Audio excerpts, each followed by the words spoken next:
नमस्कार, आप देख रहे हैं यूपी वाला न्यूज और मैं श्रुति। केंद्रीय गृह मंत्री अमित शाह और उत्तर प्रदेश के मुख्यमंत्री योगी आदित्यनाथ को लेकर एक नैरेटिव फैलाया गया। कब से? 4 जून के बाद से, जब लोकसभा चुनाव के नतीजे आए। नैरेटिव इस कदर था कि दोनों में बनती नहीं है, दोनों में लड़ाई हो गई है, दोनों एक दूसरे की शक्ल देखना पसंद नहीं करते हैं। लेकिन इन सारे नैरेटिव को धराशाही करते हुए नजर आए हैं कई मौकों पर गृह मंत्री अमित शाह भी और उत्तर प्रदेश के मुख्यमंत्री योगी आदित्यनाथ भी।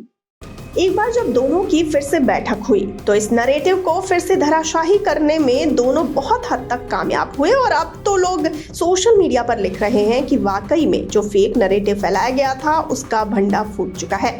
देखिए, 4 जून को लोकसभा चुनाव के नतीजे आए थे। आप जानते ही हैं, बहुमत नहीं पहुंच पाई बीजेपी, बहुमत का आंकड़ा नहीं छू पाई, लेकिन सरकार बनाने में कामयाब रही। गठबंधन की सरकार बन गई बीजेपी की।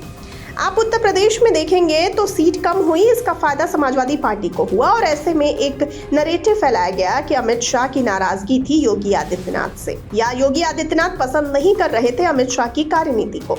इस वजह से इन सीटों में गिरावट देखी गई। और इसके अलावा आपने तमाम नेताओं के बयान सुने होंगे जिसमें योगी की साइडलाइन किए जाने की बात कही गई थी।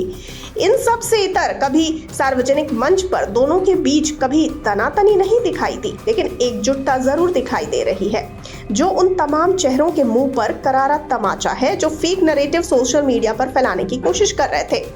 अब देखिए ना, होम मिनिस्ट्री के ऑफिस में यानी कि गृह मंत्री के कार्यालय में एक समीक्षा बैठक हुई जिसमें योगी आदित्यनाथ भी मौजूद थे और अमित शाह भी मौजूद थे। अमित शाह ने योगी आदित्यनाथ को साफ संदेश दिया जिसमें उन्होंने कहा कि हर 15वें दिन में 3 नए कानूनों को लागू करने में जो प्रगति हो रही है उसकी समीक्षा आपको करनी चाहिए और मुख्य सचिव और पुलिस महानिदेशक को संबंधित विभागों के अधिकारियों के साथ हफ्ते में एक बार इसकी समीक्षा करनी होगी। माना जा रहा है कि 31 मार्च तक यूपी में नए कानून लागू हो सकते हैं जो कि कानून व्यवस्था को दुरुस्त बनाए रखने में काफी ज्यादा कारगर साबित होंगे। माना यह भी जा रहा है कि यूपी में पूरी तरीके से यह 3 कानून लागू होने जा रहे हैं। अमित शाह ने सीएम योगी को सीधे सीधे तौर पर निर्देश दे दिया है, संदेश दे दिया है कि आप इनकी समीक्षा कीजिए और जल्द से जल्द इनको लागू कराइए। निश्चित तौर पर यूपी का फायदा होने वाला है और वो भी ऐसे वक्त में जब 2027 में विधानसभा चुनाव है।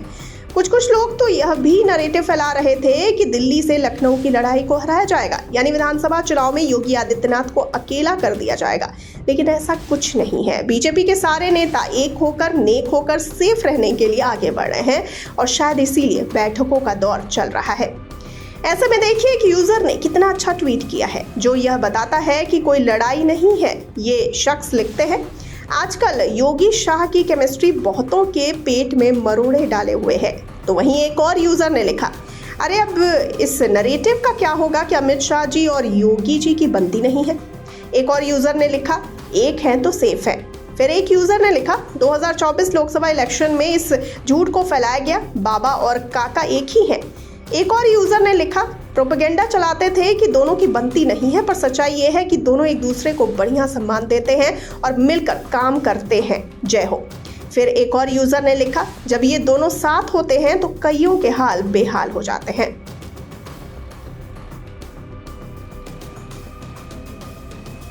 तो देखा आपने किस तरीके से अब लोग भी समझ रहे हैं कि वह नैरेटिव पूरी तरीके से फेक था, लेकिन क्या सच्चाई थी क्या नहीं।